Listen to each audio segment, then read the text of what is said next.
आज क्षमावाणी पर्व है और हम इस समय मौजूद हैं विदिशा में, जहां पर हमारे साथ हैं जैन धर्म के सर्वोच्च आचार्य विद्यासागर महाराज जी।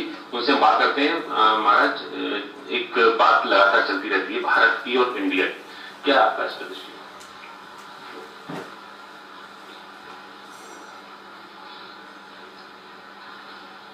इंडिया का उद्भव कब हुआ, किसके माध्यम से हुआ और इस प्रकार के नामकरण में उद्देश्य क्या, ये कम से कम 3 बिंदु हमारे सामने आ जाते हैं। जब बीच में ही इसका उद्भव होना हुआ है तो कब हुआ ये तो और निश्चित करना आवश्यक होता है। जब तक भारत अनेक भागों में विभाजित होकर के अपना कार्य करता था, अपना इतिहास भी रचता था और विश्व के ऊपर उसका प्रभाव भी अपने ढंग से था, ऐसी स्थिति में जब इसके ऊपर इस ढंग से परिवर्तन का समय क्यों आया तो ज्ञात होता है, जब से ब्रिटिश लोग, अंग्रेज लोग जिसको बोलते हैं, उनका आना हुआ व्यापार के उद्देश्य को लेकर के, और उनका व्यापार की जो कंपनी का नाम था ईस्ट इंडिया। तब तक भारत का कोई नाम इंडिया के रूप में प्रचलन नहीं हुआ। व्यापार की नीति को लेकर के फिर बाद में नामकरण परिवर्तन करने का उद्देश्य क्या था, तत्कालीन कोई भी राष्ट्रीय नेतृत्व को रखने वाले व्यक्तियों ने इसको समझा नहीं। यह अवश्य है कि बहुत दीर्घकालीन उन लोगों का व्यापार की नीति को लेकर के भीतर ही भीतर यह देश के इतिहास को परिवर्तित करने का एक रचाव। फिर भी हम ये कहना चाहते हैं इस कंपनी के नामकरण के कारण इसमें इस प्रकार का परिवर्तन हो असंभव जैसा लगता है। फिर भी आप लोगों ने इसकी ओर गौर नहीं किया और उन्होंने अपना जो संकल्प या विकल्प जो कोई उद्देश्य हो उसको उन्होंने कामयाब करने में अपने आप को सफलता प्राप्त कर ली। इसके उपरांत दुनिया में अनेक प्रकार की भाषाएं हैं, भारत में तो भाषा बाहुल है। कहीं भी यह समझ में नहीं आता कि नामकरण का अनुवाद होता हो। इंडिया यह भारत का अनुवाद है। यदि अनुवाद नहीं है तो इसके पीछे इंडिया रखने का क्या उद्देश्य? मैं मानता हूं कि अमेरिका इत्यादि में भी इंडिया और इंडियन के प्रचलन है। क्या उसी प्रकार भारत को, भारतवासियों को स्वीकारने का कहीं उद्देश्य तो नहीं था? अन्यथा अमेरिका में जैसे इंडियन है और इंडिया उस क्षेत्र का नाम रखते हैं तो उनका कोई उद्देश्य होगा, उसका भी अवलोकन करना चाहिए। लेकिन उसको तो एक प्रकार से इसी रूप में स्वीकार करते हैं, वो ऑफेंसिव कहते हैं। दास है, सेल्स जो दास के रूप में स्वीकारते हैं, ऑफेंसिव एक प्रकार से विरोधी तत्व के रूप में स्वीकारते हैं, और ओल्ड फैशन ये शब्द रखते हैं। इसका अर्थ तो सही अर्थ यही निकलता, अनुवाद यदि करते हैं इसका, तो पुराने धर्रे के कोई विरोधी तत्व है, आपराधिक तत्व, यह अर्थ होता है।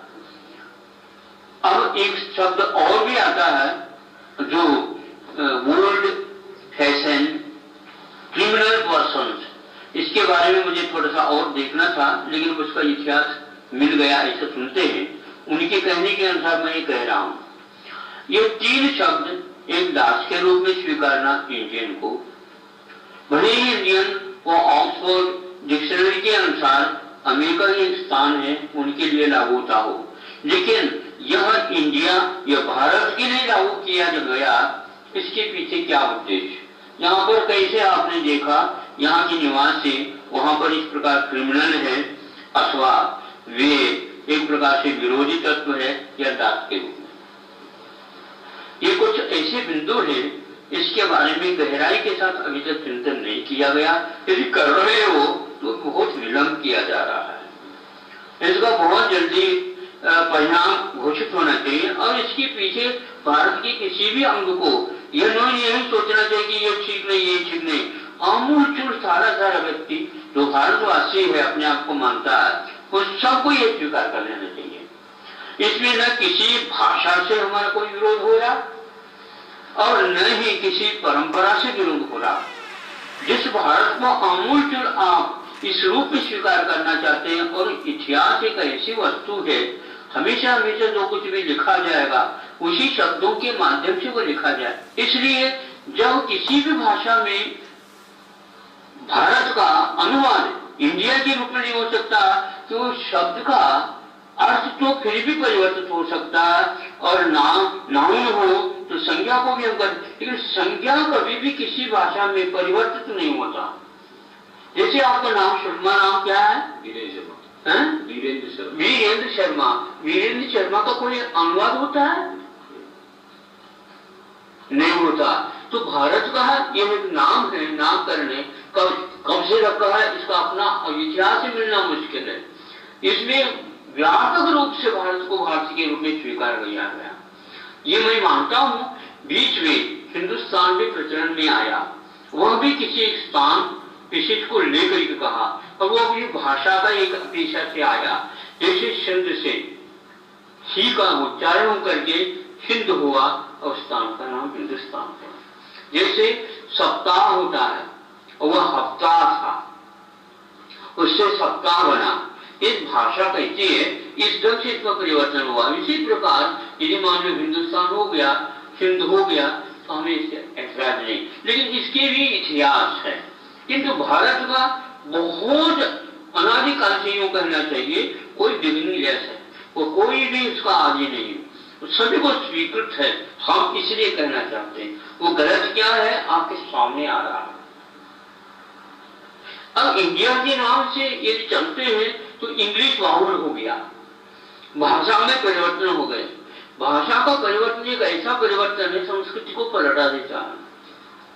भारतीय जितनी भी भाषाएं हैं, और उन भाषाओं में जो साहित्य का, दर्शन का, संस्कृति का सृजन करके जो उसको, उस देश को आगे बढ़ने के लिए कुछ बीज बोए गए, वो सारा समाप्त हो गया। आज आपको 18वीं शताब्दी या 19वीं शताब्दी का इतिहास ज्ञात नहीं। आप अच्छे पोस्ट पर हैं, आज अच्छे कार्य कर रहे हैं, लेकिन आपको भारतीय इतिहास का कोई ज्ञान नहीं। हमने प्रशासन संबंधी जो कोई भी व्यक्ति है उनसे भी पूछताछ किया, वर्तमान में कुछ ऐसी इतिहास की रचना कर दी गई है, उसमें थोड़ा रख करके उसी के बारे में प्रश्न उत्तर होता है, लेकिन रिसर्च वर्क जिसको बोलना चाहिए, शोध प्रबंधन, उसके बारे में आपके पास कोई इतिहास नहीं। यह बहुत गलत हो रहा है। भारत का अपना इतिहास है, अपनी संस्कृति है, अपनी परंपराएं हैं और अपनी भाषाएं हैं। इन सब भाषाओं में साहित्य रचा गया, उन सबको यह उल्टा हो रहा है। इसीलिए यह भारत के रूप में होना चाहिए, जिससे आप लोगों को विलंब नहीं करना चाहिए। विलंब अगर करते हैं तो कौन से प्रलोभन के कारण करते हैं आप पूछेंगे, उसका उत्तर अच्छे निकालना पड़ेगा आपको। अच्छा जी, दूसरी बात ये कि जिस तरह की बात सामने आती है कि मीट का एक्सपोर्ट बहुत ज्यादा हो रहा है, इसके ऊपर कैसे क्या? देखो, उसी समय से जब यह मीट कंपनी आई, उसी समय से वो लोग इसके प्रिय थे और धीरे धीरे इनका वध होना प्रारंभ हुआ। जब भारत में आए वो, उस समय यहाँ पर कितने कत्लखाने थे और आज कितनी संख्या में है, अब महिला में कितने कत्लखाने हैं, आप इसका अध्ययन करिए। बिना परमिशन के, बिना आज्ञा के, बिना किसी प्रकार समर्थन के आप कितने अंधाधुंध खोल रहे हैं, इसके पीछे किसका हाथ है? ये सब चिंतनीय विषय है। विदेश नीति आपकी हो सकती है, विदेश नीति के साथ आपको जो चलना है, ये भारत की नीति को समाप्त करके तो नहीं कर सकते।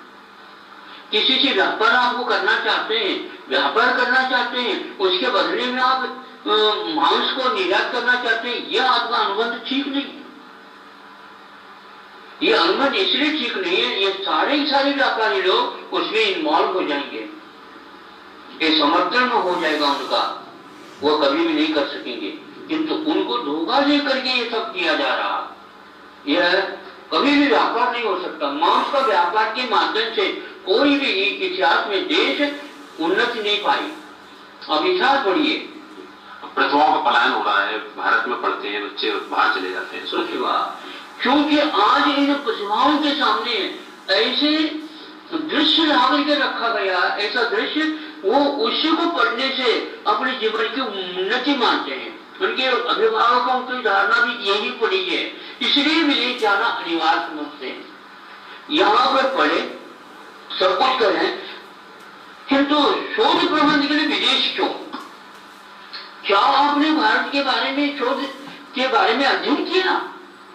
क्या इतिहास में शोध नहीं होता था?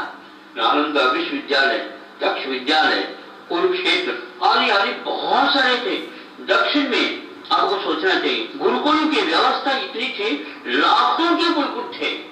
और ये इतिहास, यहाँ का इतिहास, संस्कृति, शिक्षा संस्कृति के बारे में विदेशी लोगों ने, राइटरों ने ही लिखा, उसका संकलन हमारे पास 9-10 किताब हैं।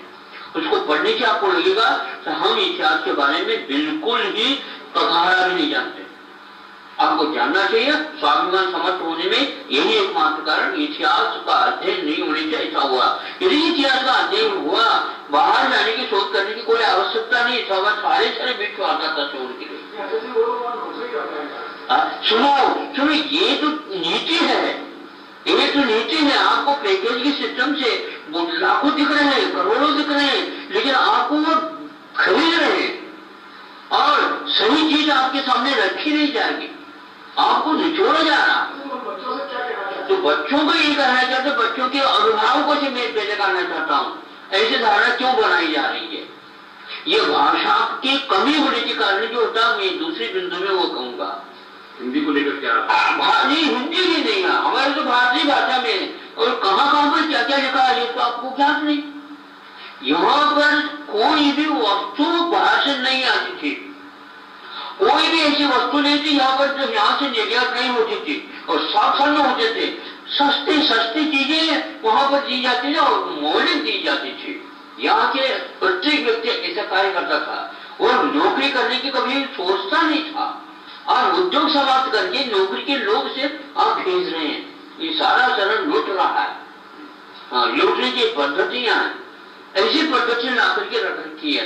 इसीलिए ये चाहिए सर्वप्रथम इंडिया को तो हटा करके पहले भारत लाना चाहिए।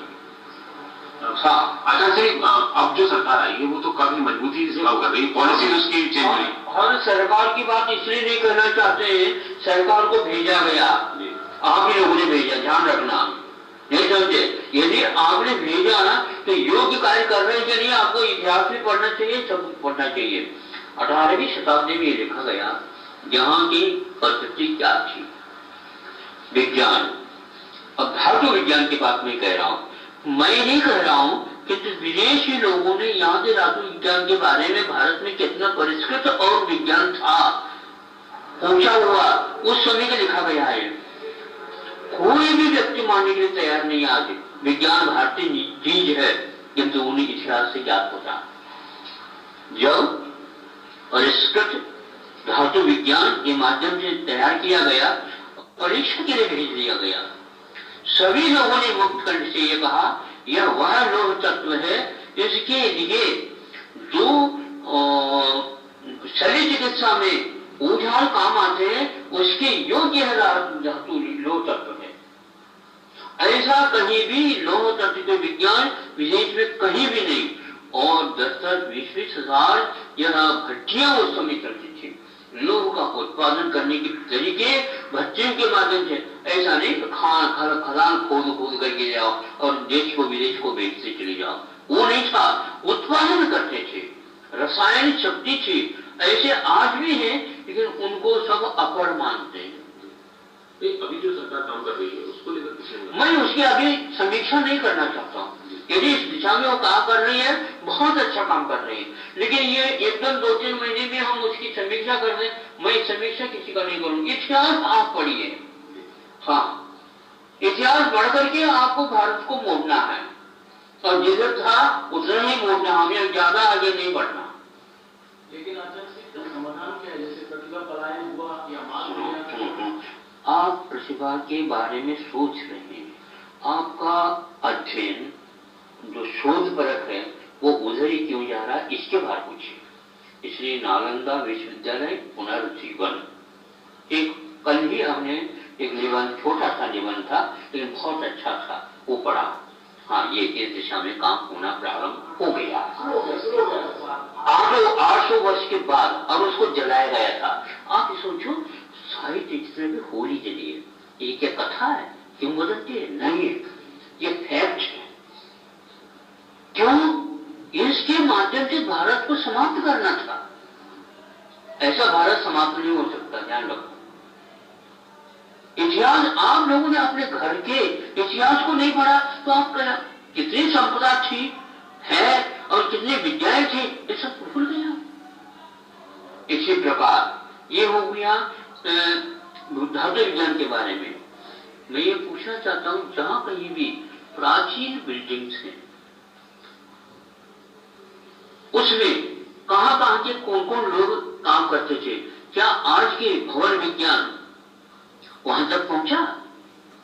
तो क्यों भवन के निर्माण की अपेक्षा से आर्किटेक्ट की क्या बोलते हैं उसको, वही बोलते, तो वहां के अध्ययन के लिए क्यों जा गया? उसमें कौन सी गुणवत्ता दिखे?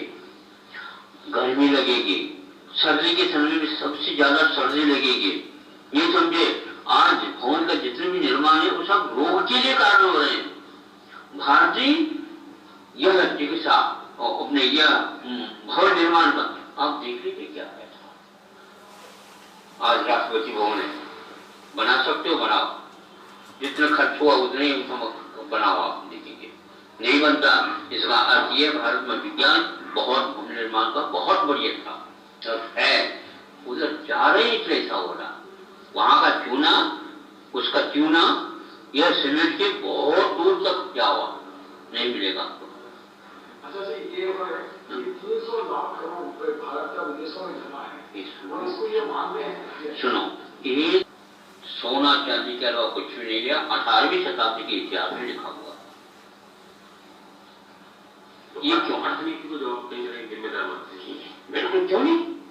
आज सारी संपदा उधर ही जा रही, क्यों? और वहां भी एक प्रकार की जुआ का खेल है। वो अपने यहां सर्वप्रथम 7 वेदों से मुक्त हो भारतीय संस्कृति यह है, जुआ नहीं खेलना, ये बिल्कुल जुआ है। हाँ, बिल्कुल बिल्कुल पक्की बात है।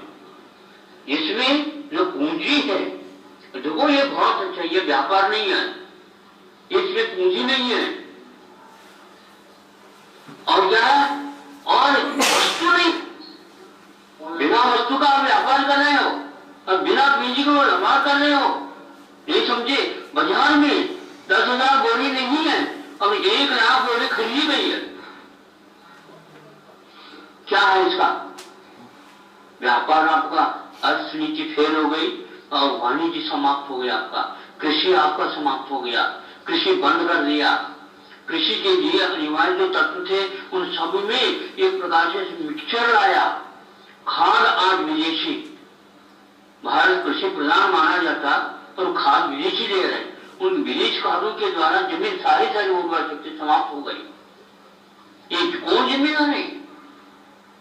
आप अपने परिवार के बारे में सोच करके ये समझे नेतृत्व देना चाहेंगे, ये नहीं चलने वाला। प्रत्येक व्यक्ति का ये कर्तव्य है वो जागृत हो जाए।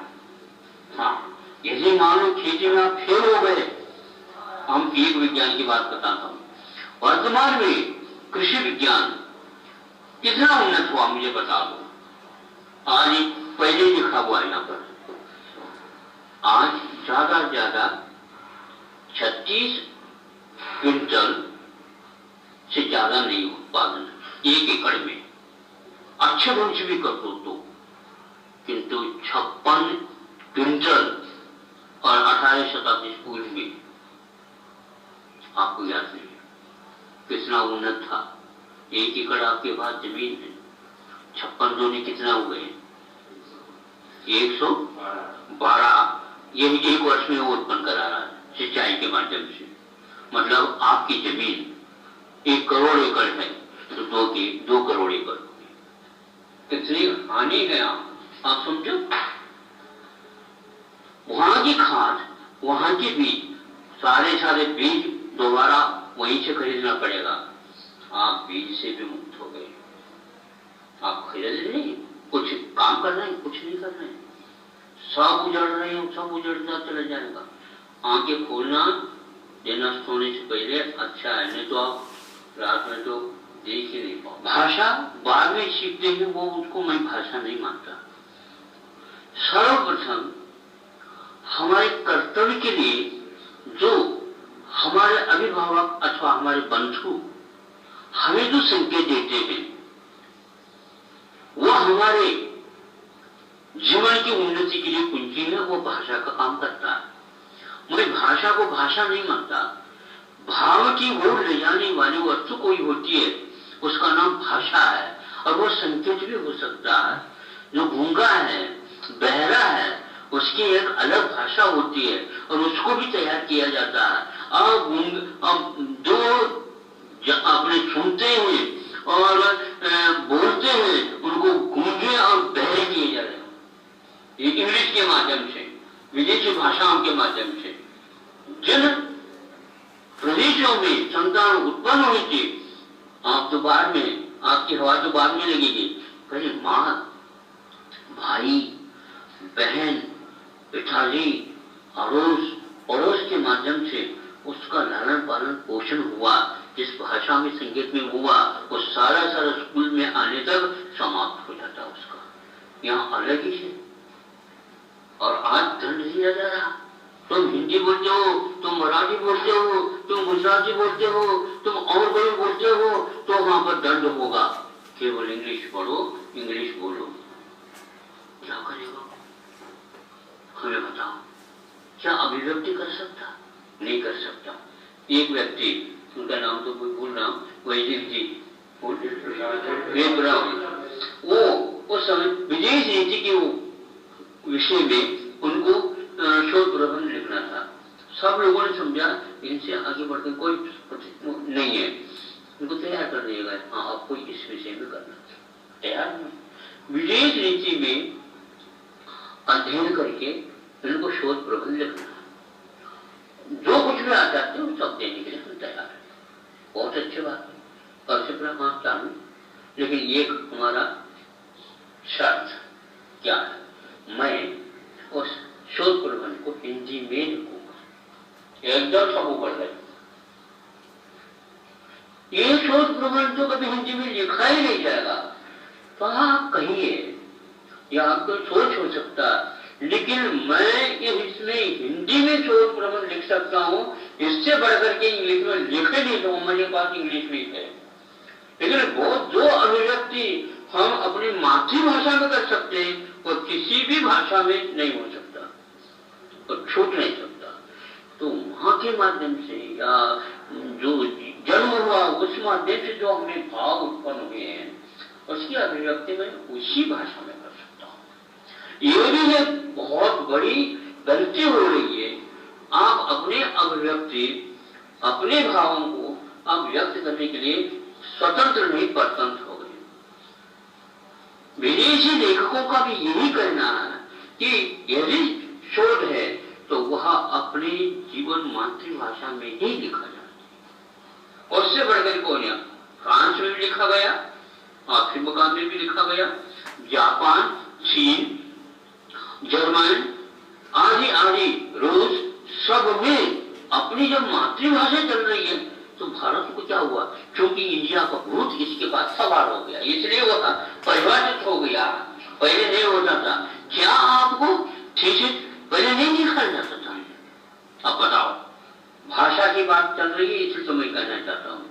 अभी अभी अभिनव ज्ञात हुआ, क्योंकि मैं साहित्य मिला, कुछ सुना, क्या हुआ, 3000 श्लोक प्रमाण का एक ग्रंथ मिला। उसका नाम भी आपको शायद संभव सुरक्षित है। तो उसमें क्या है? वो संस्कृत निष्ठ है, संस्कृत निष्ठ है। उसमें 3000 में क्या लिखा गया? उसका केवल विषय वस्तु विमान निर्माण है, विमान निर्माण है। अब क्या कर रहे हो? विमान का निर्माण है, सारी फॉर्मूला सारी सूत्र उसमें लिखी हुई है। 3000 श्लोक प्रमाण, 500 प्रकार के विमान को निर्माण करने के विधि उसमें बताई गई। कितने?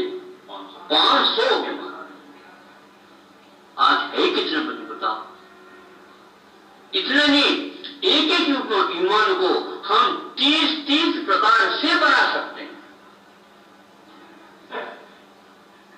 भारत, आप क्या सोच रहे हैं? सब कुछ हो करके लुट करके आप भीख मांगना चाहते हो, मैं क्या कर सकता? यहां के भीख मांगने वाले भी साधु वृत्ति में मांगते हैं, जहां पे कोई भीख नहीं मांगते हो। ये वृत्ति है ना कि ना मांगने की बात ही नहीं होती। आप एक एक चीज के लिए मांग रहे हो, वहां पर जाने का अर्थ ही नहीं है। क्या समझ कर तो मांग नहीं, भाई वहां से विदेश से हाँ आ गया, बहुत बड़ा काम। क्या किया आपने? दास वृत्ति है, क्रय विक्रय जिसको बोलना चाहिए।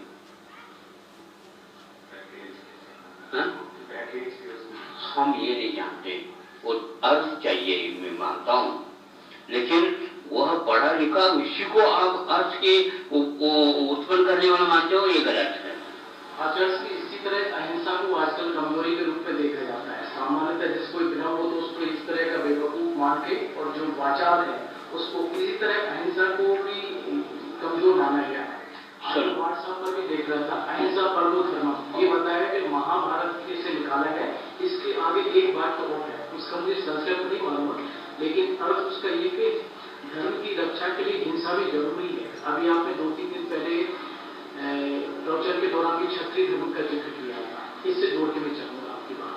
सुनो, अहिंसा एक प्रकार से रक्षा का एक शस्त्र है। रक्षा किसकी? एक धर्मात्मा की, एक नीति निपुण की, एक देश के लिए सूत्रधार का काम करता उसकी, एक शिक्षा की, जो शिक्षक है उसकी रक्षा करेंगे हम अहिंसा के माध्यम से कर सकते हैं। यदि गया मैच चला जाएगा, उसकी रक्षा आप नहीं कर सकोगे। ध्यान रखो, पिस्तौल रख करके वहां का शिक्षक अमेरिका का पढ़ाता है, यहां पर चरण स्पर्श करके पढ़ाते थे। शिक्षा वो भी ले रहा, शिक्षा यहां पर भी मिलती थी। क्या उसका अनुकरण करोगे आप? पिस्तौल की क्या आवश्यकता? इसलिए आप शिक्षा क्यों और किसकी, किसके द्वारा और किसको, ये प्रश्न पूछिए आप। ये कुछ नहीं हो रहा। इसीलिए मैं इन सब नीतियों को कुछ नहीं चाहता। आप वही स्वीकारो, मैं स्वीकारने के लिए तैयार नहीं हूं। और मैं इसको अहिंसा को जो होगा वह कभी भी, देखो जितने भी क्षत्रिय हुए हैं, हमारे तीर्थंकर जितने भी हो, सारे क्षत्रिय हुए हैं, तराजू पकड़ने वाला नहीं हुआ। ध्यान रखो, उन्हीं को हम तीर्थंकर मानते हैं। तराजू पकड़ने का अर्थ जो है ना, अर्थ की ओर उसकी दृष्टि चली गई। तराजू जो पकड़ रहा है वो कैसा पकड़ रहा है? ये क्षत्रिय कैसा है, ठीक पकड़। नहीं तो देख ले, शास्त्र है यहां पर, बस शास्त्र चलाने के लिए नहीं, उस बनिया को ठीक करने के लिए। साफ तौर पर आचार्य श्री की जो बातें हैं वो कहीं ना कहीं वो इस बात को लेकर आते हैं कि जो वर्तमान स्थिति है वो बहुत विडंबनापूर्ण है, और चाहे वो शिक्षा के क्षेत्र में हो या नाम के क्षेत्र में हो या फिर कार्यधन को लेकर हो, उन सब में कहीं ना कहीं सुधार की आवश्यकता है। समय के लिए कैमरामैन विवेक गुप्ता के साथ विदिशा थे वो।